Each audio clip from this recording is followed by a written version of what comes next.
Here we have a new 2024 Hyundai Tucson in the XRT trim level. This Tucson XRT does come with all-wheel drive. It's in the beautiful shimmering silver. And then we have that black H-tex interior. The powertrain consists of a 2.5 liter naturally aspirated smart stream 4-cylinder engine. And that's mated to an 8-speed automatic transmission. But as we come around to the front end here, pretty much carries over from the 23 model. We have our LED headlamps along with LED daytime running lights. Love that look there, and the lights don't dance like that. That's just how my camera's picking up the LEDs. But Hyundai did such a good job with this when it first came out. Even though it's been around for several years, it still looks as modern as anything else out there. So they did a fantastic job with that. Love this XRT trim level. Sorry, an airplane's going over me. But down here we have the 19-inch alloy wheels, which look fantastic. Just makes it look so rugged in a sense. And then on top of that, having these side steps here, people are gonna love that. Get passive keyless entry, power door lock controls, power mirror controls are there. We have one-touch automatic up and down for the driver's side window. And then we have express down for the front passenger side. Rear window lock there, storage here. And I like that kind of gloss black finish there, piano black, if you will. A lot of people might not like it because it kind of shows smudges easily, but if you keep it clean, it just makes that much of a difference, I think. Hood release.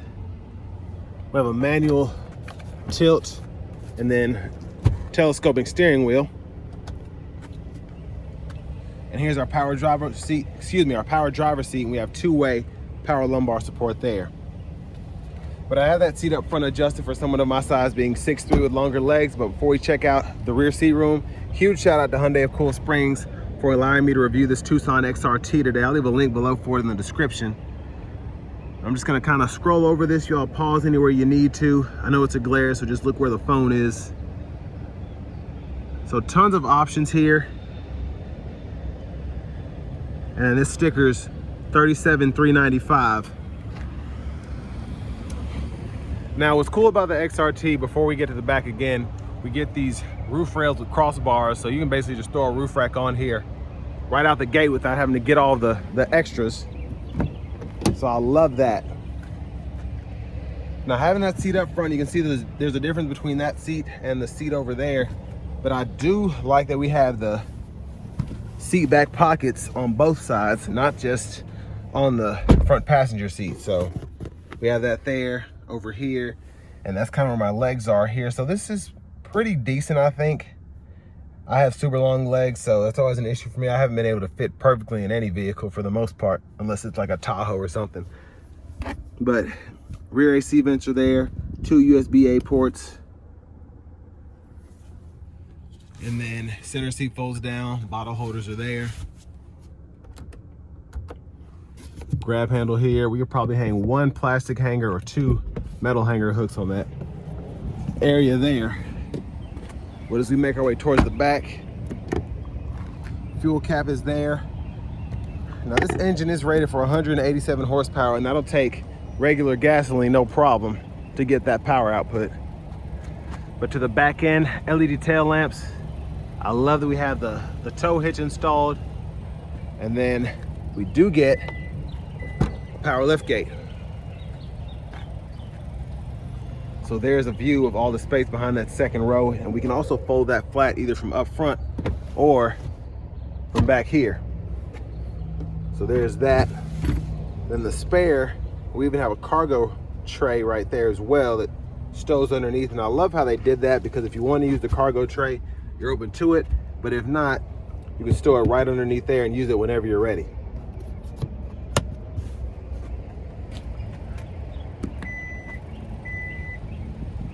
But we're going to come back around to the rear passenger seat. Let's go ahead and fold this up. And again, we can use this to fold that flat. And then we can also use it to recline. You'll need 2 hands. I'll try to use my arm. So push that there. And there's the difference you can see with that push back as opposed to it being up front like that. So just interesting fact there. Now to the front passenger seat, we do have a manual seat back, manual seat bottom adjustment there. And glove compartment is there.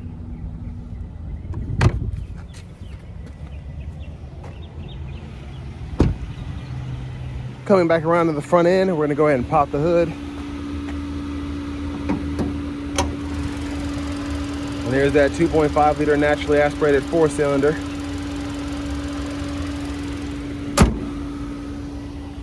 And now we're gonna do a quick run through of the interior.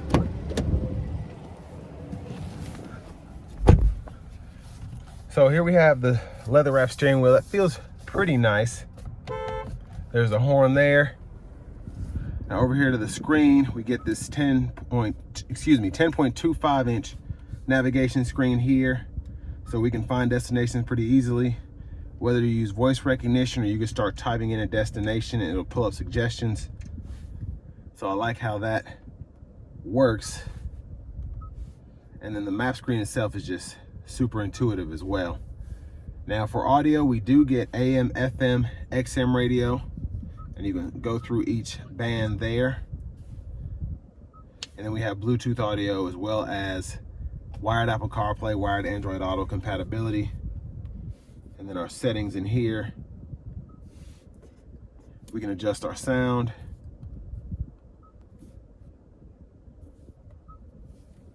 On top of that, we can adjust the screen layout, the actual vehicle settings in here. So if you want to adjust the cluster, how the lights come on, all of that, pretty easy to adjust. And then our general settings in here, if you want to change your language or something like that, you're able to. And then units, everything's right in there. Now backup camera's there. We have the guidelines that follow us as we turn the steering wheel.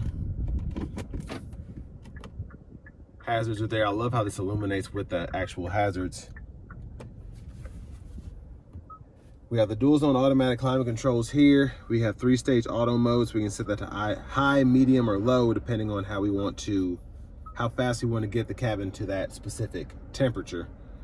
And then we can adjust fan speed here, fan direction there. We can sync there. So pretty self-explanatory. And then we have buttons for volume, power, and then some other shortcuts there as well. But most everything you can get through using the screen or these shortcut buttons down below. USB-A port there for the CarPlay, or that's for the charging, and then this left one here is for the CarPlay Android Auto. We have a wireless charger, so the indicator for that is there, 12 volt in the middle, and then the wireless charging pad is back in there. Now for the shifter, just pull this button back here, reverse, neutral, drive, and then come over here, you can manually shift from the shifter those 8 speeds. And then we have our center differential lock here, auto stop toggle, downhill brake control, automatic brake hold, backup camera toggle, we can turn that on or off there, and electronic parking brake, pull up to engage, hit the brake, press down to disengage, and then our drive modes can be toggled through here. So we have normal, sport, smart, and snow mode. And I love having the all-wheel drive system because it makes that snow mode pretty fun to use if you're ever in that kind of terrain situation. And then we have 3-stage heated front seats, and the buttons are right there. Center console cubby space, okay size. Nothing fancy, but it's there and usable. But you also have so much through here. It's not really a big deal. It's about average for the segment. There's a look at the back seat from up here. Wish we had the premium dome lights, but no big deal. I do like that we have the light here for that vanity mirror. The plastic's still on the mirror here. That's not how it looks. Now back to the steering wheel. The blinkers are behind here. Headlamp controls, auto, turn everything off there. And then high beam toggle there. And you can toggle your auto high beams right there when you're in auto mode. And windshield wiper controls, that's one time off, intermittent, low, high. We can adjust the intermittents right here. And then our rear wipers are right there. And then you just push back for the rear wiper fluid, pull up for the front wiper fluid. Now, voice recognition, hit that button there. We can go through our audio sources here, volume controls here, push that for mute, and then you can go through your presets right in here. Bluetooth, favorites button. And with this, you can go ahead when you first get the vehicle, if nothing else has been set up for it, you can decide what you want the custom button to do on the steering wheel, the custom button to do on the actual navigation screen. So I like that. And then we do have smart cruise here, so you can toggle that on or off there, adjust speed, and then pause or resume there. A gap adjust for that cruise controls there. We do have the lane centering assistance here. And then hit this button to go through the gauge cluster, those 4 sub menus.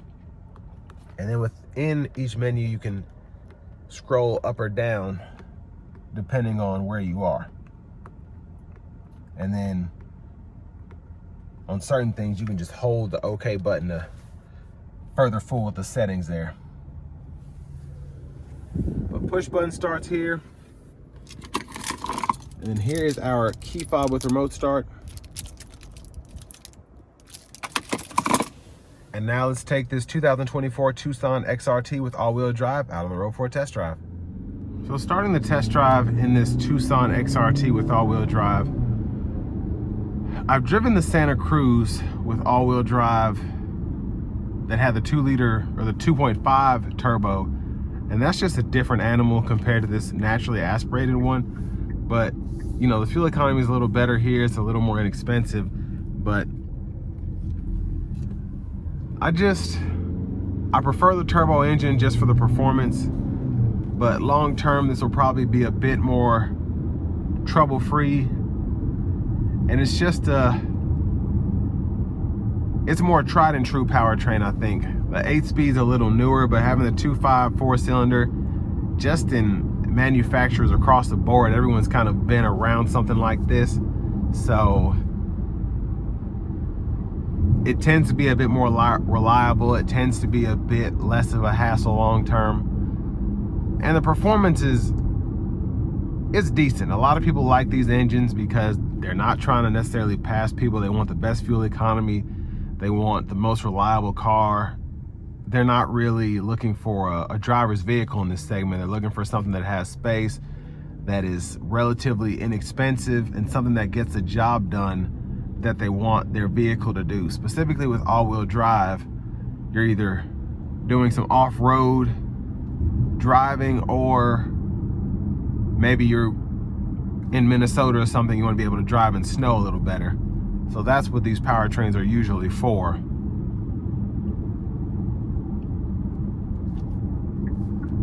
But another good thing about these engines in particular is once you put them in a sport mode, they actually come alive pretty nicely.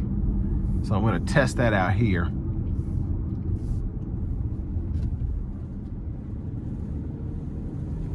It tends to want to rev higher. It wants to shine, I feel like, in this sport mode. Hyundai sport mode is one of the more enjoyable sport modes, I think, especially with the 2.5 turbos. But even in this naturally aspirated 4, gets the job done. And I don't know if I forgot to mention this earlier, we do have blind spot monitors in the side mirrors, and I noticed those because we also have the turn signals in the mirrors, and I like that indicator there. You can still see it barely, but it's bright enough where you can see it, and then to the people that are beside you, they can especially see it, if that makes sense.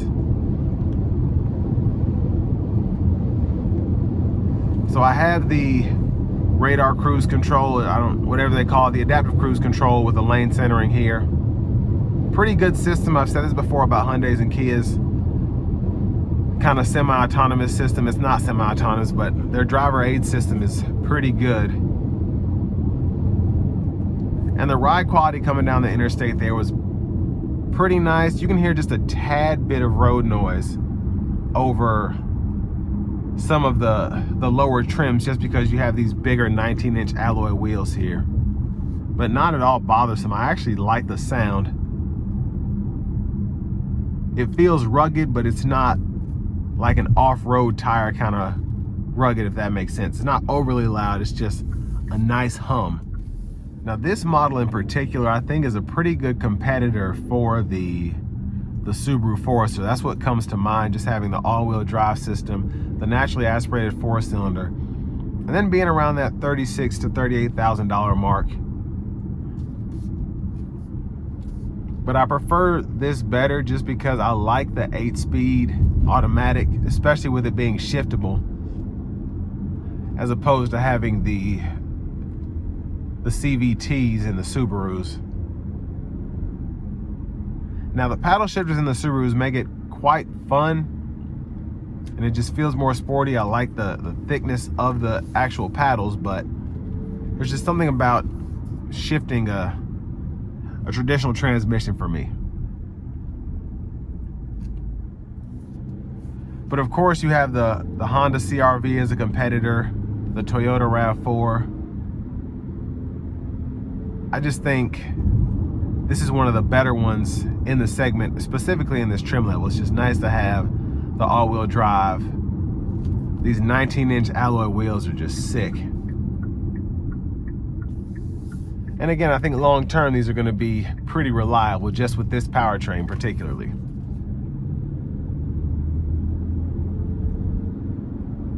But I think a decent car for the money. It may be on the pricier side, but you can go down a trim level, save you a little bit. But I definitely love the ruggedness of this XRT trim. And with that being said, this will bring me to the end of my review of this 2024 Hyundai Tucson with the XRT all-wheel drive.